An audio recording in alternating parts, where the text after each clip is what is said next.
लिए मंत्र पाठ। ओ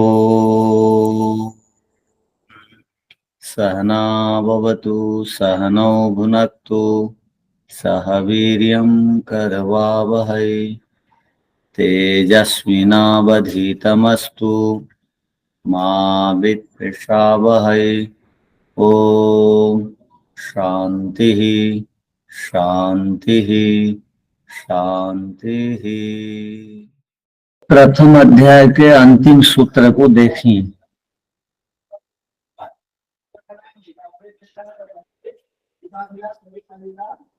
ऊपर आघात कर्तृत्वम चित सानिध्या ऊपर आघात कर्तृत्वम।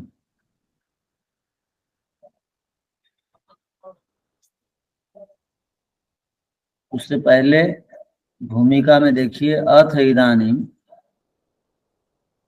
अब यह तथा भूतस्य उस प्रकार, पीछे बताए गए गुणों से युक्त परम पुरुष का, पुरुष विशेषस्य ईश्वरस्य, पुरुष विशेष ईश्वर का प्रकृति आक्षेन प्रधानेन, प्रकृति आक्ष अर्थात नाम से विख्यात प्रधान के साथ उसका क्या संबंध है, इसको अब प्रदर्श्यते बता रहे हैं।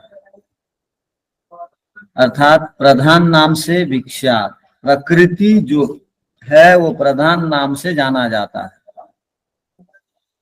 वो प्रकृति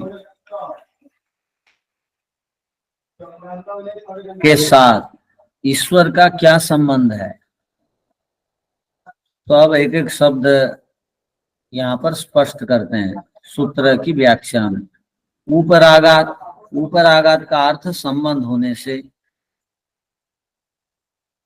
कर्तृत्वम ईश्वर का कर्तृत्व सिद्ध होता है, चित सानिध्यात और चेतन के अधीन होने से, चेतन ईश्वर है उसके अधीन प्रकृति है, इसलिए प्रकृति का वो कर्तृत्व है ऐसा सिद्ध होता है।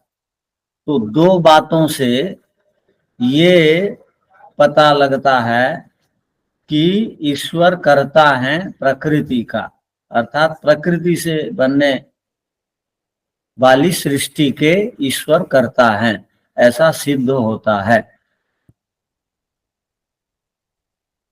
अर्थात चेतन के अधीन जड़ पदार्थ रहते हैं और जड़ पदार्थों को चेतन जैसा बनाना चाहता है बना सकता है।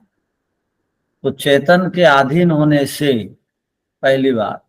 दूसरी बात, प्रकृति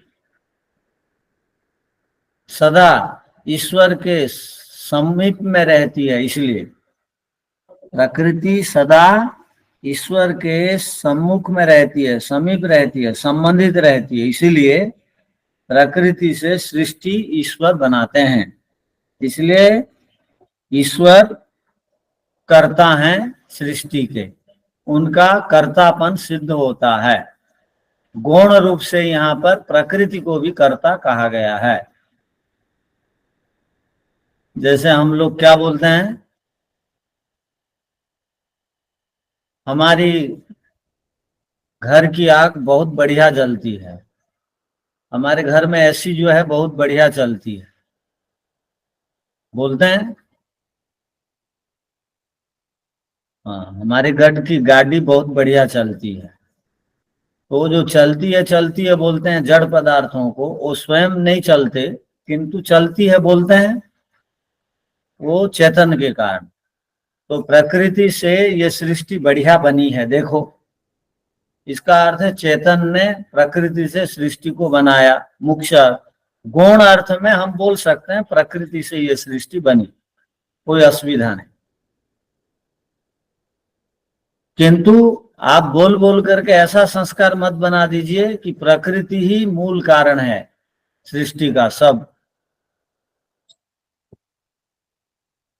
अब भाष्य को देखिए। ऊपर आघात प्रकृति है उपाश्रयात, प्रकृति के उपाश्रय से, अर्थात प्रकृति के आश्रय से। प्रकृति आश्रय में है ईश्वर की। तस्य तस्याहा तद अधीन है, ये जो प्रकृति है तद अधीन है, ईश्वर के अधीन है।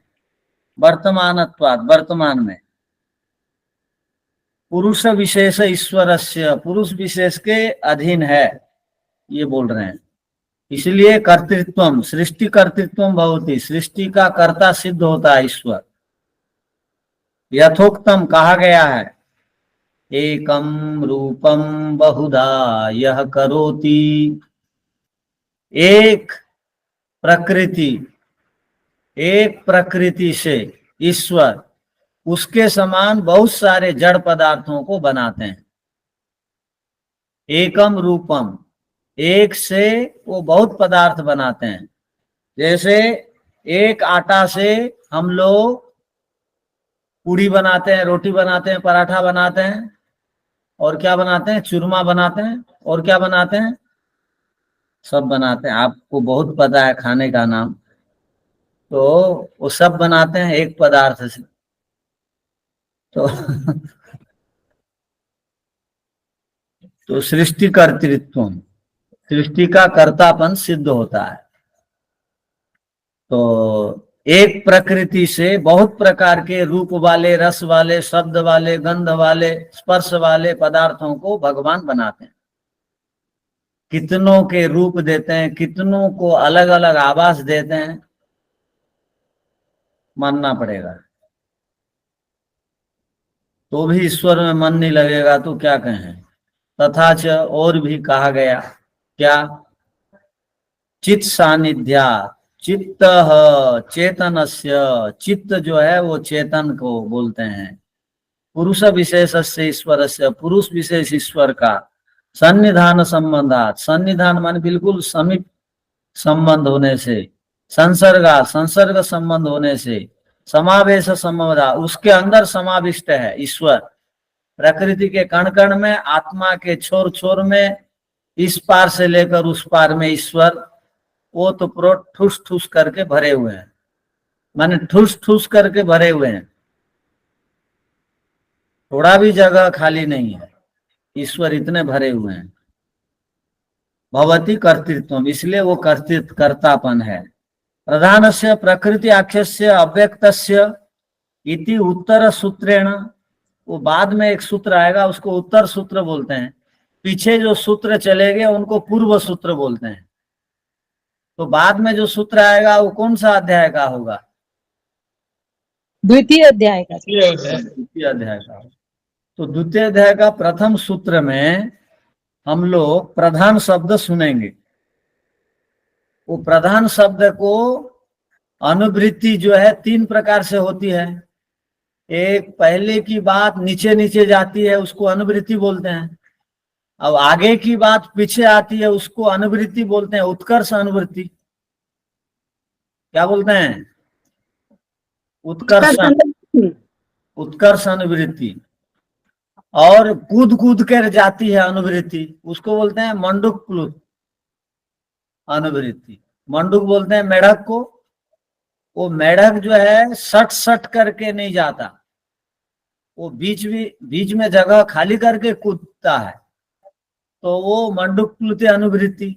तो तीन प्रकार की अनुवृत्ति है, शास्त्रों में आपको देखने को मिलेगी ये बात। तो पीछे से प्रधान की अनुवृत्ति यहाँ नहीं आई है। अगले अध्याय के प्रथम सूत्र से जो प्रधान शब्द है उसकी अनुवृत्ति यहाँ पर आ गई। कहाँ पर, ये अंतिम सूत्र में, ये जो प्रकरण चल रहा है, यहाँ पर प्रधान शब्द साक्षात नहीं लिखा है सूत्र में। देखिए कहाँ प्रकृति लिखा है, क्या, ऊपर आगात कर्तृत्व चित्त सानिध्या, चित्त सानिध्य कहीं लिखा है, नहीं लिखा है। किंतु प्रकृति के विषय में बात चल रही है। तो अब प्रश्नकर्ता ने प्रश्न कर लिया, आप प्रकृति के विषय में सूत्र में एक भी शब्द नहीं है, आप प्रकृति की बात कर रहे हो, कैसे। तो समाधान करने वाले ने कहा, आर्ष शास्त्रों में तीन प्रकार की अनुवृत्ति होती है। पीछे से कुछ प्रकरण आ जाता है तो वो प्रकरण को बार बार नहीं लिखा जाएगा, वो प्रकरण को आप अर्थ निकाल के समझेंगे। या पीछे से आई नहीं बात तो कैसे करेंगे? तो आगे जो बात है वो पीछे अभी आ जाती है, उसको उत्कर्ष बोलते हैं, उत्कर्षण बोलते हैं।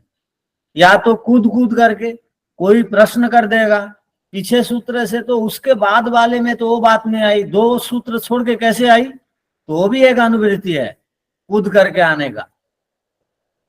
तो ये तीन प्रकार से शास्त्रों में जो अनर्थ अर्थ है उससे बचते हैं करने से।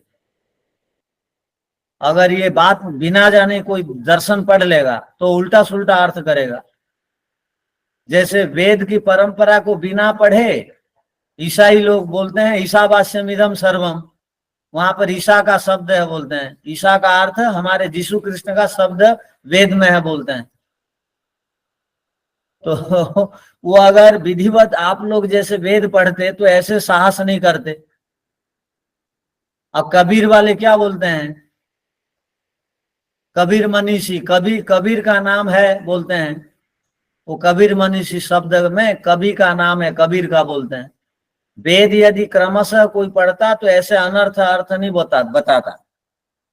तो आप लोग कहीं अनर्थ अर्थ मत कर देना, तीन प्रकार की अनुवृत्ति से अर्थ करना, इसको भी जानना जरूरी है। तो तथाच और कहा गया है चित सानिध्यात, ये जो हम पढ़ रहे हैं उत्तर सूत्र से यहाँ पर प्रधान शब्द आया, सह अभिसंबंधित है, उस प्रधान शब्द के साथ ये सूत्र का संबंध है। तथा सूत्रात्, इसलिए उस सूत्र से प्रधान से पदम पुरस्ताद उत्कृष्यते, पुरस्ताद माने उत्तर सूत्र से उत्कृष्यते ले आया जाता है। प्रकृते है कर्तृत्वम अपि श्रुतो वर्ण्यते, प्रकृति भी कर्ता बनती है, श्रुति में ऐसा कथन है। आपको कल लिखवा दिए थे प्रकृति गौण रूप से कर्ता होती है बोल के, और श्रुति में कथन भी है। क्या है देखिए, अजाम एकाम लोहित शुक्ल कृष्णाम बहविहि प्रजाः सृजमानाम स्वरूपाः। अजाम एकाम, अज माने जो पैदा नहीं होता है, बकरी को भी अजा बोलते हैं। अब उड़िया में वो बूढ़े लोगों को पिता के पिता आदि को भी अजा बोलते हैं। तो यहाँ पर किंतु अजा माने जो न जायते इति अजा, जो पैदा नहीं होता उसको अजा बोलते हैं। अजाम एकाम, एक अजा है जो प्रकृति है, वो एकाम एक होती हुई, वो लोहित शुक्ल कृष्णम, वो किस स्वरूप वाली है प्रकृति?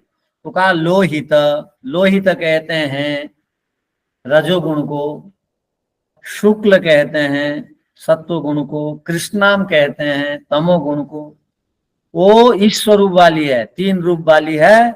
अब वह भी माने बहुत सारी प्रजाओं को अपने समान, प्रकृति अपने ही समान बहुत सारी प्रजाओं को सृजमानम स्वरूपा, स्वरूपा माने अपने समान, सृजमान माने बनाती है, अपने समान बहुत सारी प्रजाओं को बनाती है।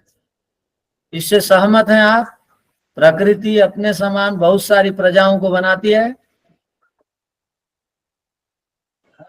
इसका अर्थ जी नहीं जी, सब में सत्वरज गुण तो है ही, वैसे देखा जाए तो बराबर है। ठीक से बोलिए। अर्थात ये संसार में जितने भी वस्तुएं प्रकृति से जो बनी है उसके अंदर प्रकृति के जो तीन गुण है सत्व रज और तम, ये तीनों तीन विद्यमान है। तो जब बोलते हैं तो ठीक से बोलना पड़ेगा, नए आदमी भी समझे। जी जी, तो प्रकृति अपने रूप के समान, प्रकृति से बनने वाले जितने पदार्थ हैं उनको भी अपने छाप दे रखी है, रूप दे रखी है प्रकृति, सत्वगुण रजोगुण तमोगुण। चित सानिध्यात इति द्विरिक्ति अध्याय समाप्ति सूचिका, अध्याय समाप्ति की सूचना देते हैं दो बार एक शब्द जो पढ़ा गया है। जहां पर भी इस दर्शन में दो बार एक शब्द को पढ़ा जाएगा अंतिम में, वो अध्याय समाप्ति की सूचिका है।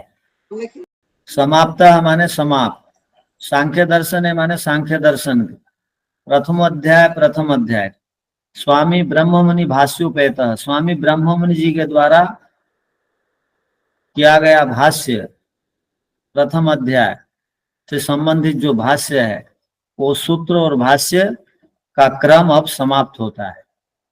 प्रथम अध्याय समाप्त होगा। प्रथम अध्याय बड़ा अध्याय है और बाकी सब छोटे छोटे अध्याय हैं। तो आपको इन सब अध्यायों में अब जो सांख्य दर्शन का मूल सिद्धांत है वो मूल सिद्धांत को संक्षेप में प्रथम अध्याय में बता दिया गया। तो प्रथम अध्याय के जितने सूत्र हैं वो सब के सब महत्वपूर्ण हैं। केवल जो खंडन से संबंधित हैं वो क्षणिकवाद, विज्ञानवाद, शून्यवाद, ऐसे ऐसे श्लोक जो बौद्ध मत के हैं और बीच बीच में ऐसे दो चार और सूत्र आए थे, वो सूत्र सब वो याद नहीं रहने से चलेगा। बाकी सब सिद्धांत की बातें हैं, वो सब सूत्रों को आप रोजाना एक एक याद करेंगे तो गीता में जितने श्लोक हैं उससे भी कम सूत्र यहाँ हैं। और गीता के श्लोकों से भी अधिक मार्मिक बात यहाँ है। और सांख्य दर्शन पढ़ते पढ़ते आप सभी विवेकी और वैरागी हो जाएंगे। पढ़ते पढ़ते कोई संन्यास लेने की भी इच्छा कर सकता है और कोई वानप्रस्थ में भी जाने की इच्छा कर सकता है। तो इतने दमदार बात इस दर्शन में आप आगे देखने को पाएंगे। आपको ये सारी बातें मिलेंगी।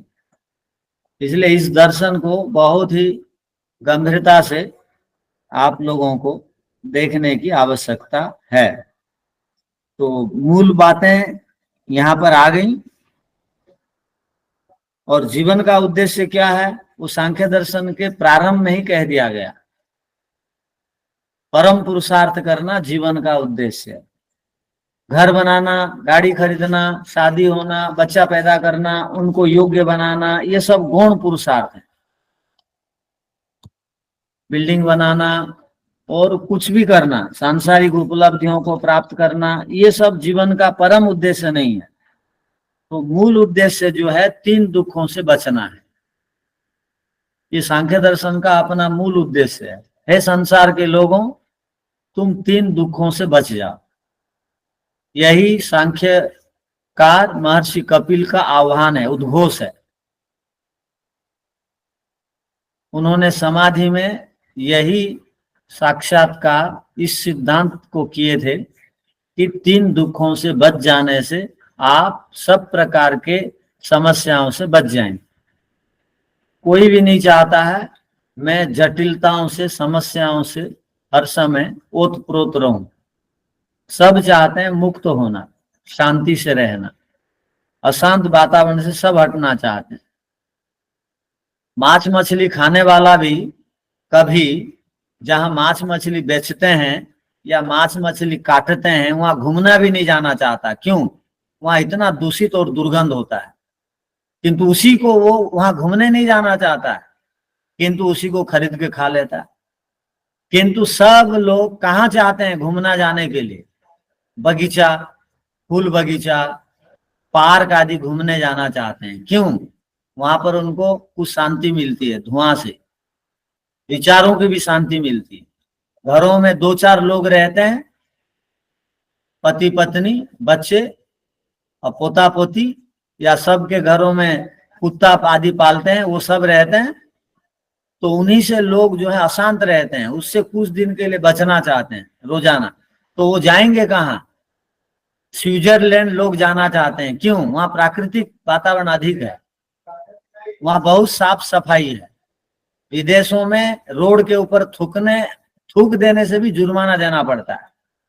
विदेशों में कुत्ता को हाथ में लेके घुमाना पड़ता है। यदि कुत्ता मल करेगा तो बैग एक लेके जाएंगे, कुत्ता का मल वो रोड के ऊपर वो कुत्ता मल नहीं कर सकता, उसको आपको बैग में लेना पड़ेगा। और उसको डस्टबिन में डालना पड़ेगा।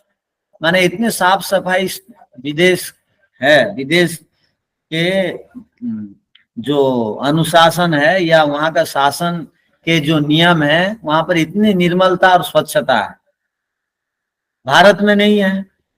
तो उन लोग अब निर्मलता और स्वच्छता के कारण उन लोग धर्म की ओर झुक रहे हैं, वो अध्यात्म की ओर झुक रहे हैं। भारत का एक सामान्य पढ़ा लिखा भी यदि धर्म की बात करता है तो विदेशों में बड़े बड़े वो सीए, इंजीनियर और बड़े बड़े अधिकारी वो छोटे से जानने वालों को सुनने के लिए आते हैं। और यदि दर्शन पढ़ा हुआ कोई विदेश में जाएगा तो उसको सुनने वाले तो बहुत आएंगे, क्योंकि उसकी बोध शक्ति बहुत होती है, अब समझाने की शक्ति बहुत होती है। तो मैं निवेदन कर रहा था, जिस प्रकार साफ निर्मल स्थान को सब पसंद करते हैं, मांस मछली खाने वाले भी जहां मांस मछली बेचते हैं वहां घूमने जाना नहीं चाहते हैं। अशुद्ध और अपवित्र और मक्खी और कुत्ते लोग घूमते रहते हैं, असभ्य लोग उनको काटते बेचते रहते हैं, जो कई दिनों से स्नान नहीं किए रहते हैं, तो उसको हम लोग ला के खाते हैं।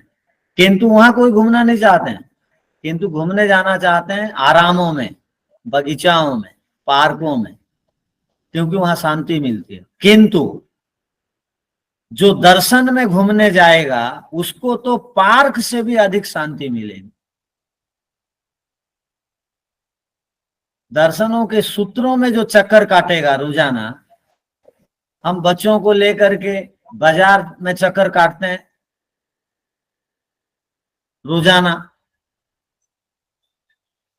तो पोता पोती बोलते हैं तो उनको लेके घुमाने जाते हैं और उनको पिज्जा पूजी खिला के आते हैं।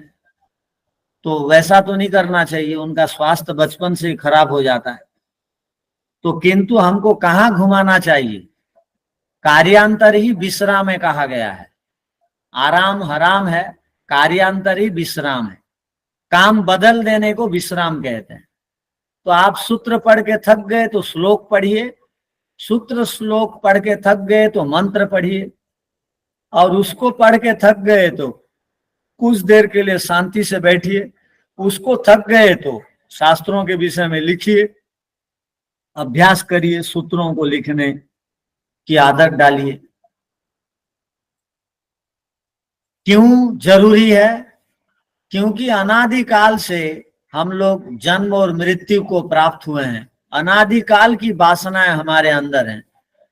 केवल एक बार आप सुन देंगे उद्धार हो जाएगा ऐसी बात नहीं, बार बार सुनना पड़ेगा, बार बार चोटें मिलेंगी, तब एक आदमी उठता है ऊपर। तो सांख्य दर्शन का अपना मूल सिद्धांत जो है वो यह है कि 3 दुखों से आप किस प्रकार बचेंगे, उसका उपाय क्या है। उसका उपाय है 3 तत्वों को जाने बिना 3 दुखों से हमको मुक्ति नहीं मिलती है। तो वो 3 तत्व क्या हैं? ईश्वर जी, प्रकृति। प्रकृति को विस्तार से समझाया गया है यहाँ पर। अब कार्य पदार्थों को विस्तार से समझाया जाएगा क्रमशः। प्रकृति और प्रकृति के कार्य पदार्थों को विस्तार से दूसरे और तीसरे अध्याय में हम देखेंगे। बार बार वहां पर कर्ता बताएगा प्रकृति को, अर्थात गुण करता है, किंतु उसी से तो मन बुद्धि आदि सब बने हैं, इसलिए इनको वो उनका वो करता है, संसार का भी वो करता है। अगर मानेंगे तो वो करता है, वो कराता है। वो कैसे करता है, किसका करता है, क्यों करता है, ये सब हम द्वितीय अध्याय के प्रथम सूत्र में पढ़ेंगे। तो ये सांख्य दर्शन का प्रथम अध्याय ईश्वर की कृपा से और सबके सहयोग से कितने दिन में ये समाप्त हुआ, कितने दिन लग गए इसको, कब चालू हुआ था, किसी को याद है? 8 जनवरी को शुरू किया था। 8 जनवरी 2026 को शुरू हुआ। किया था। चलिए अब हम आगे मिलेंगे। ओम शांति शांति शांति। सबको सादर नमस्ते।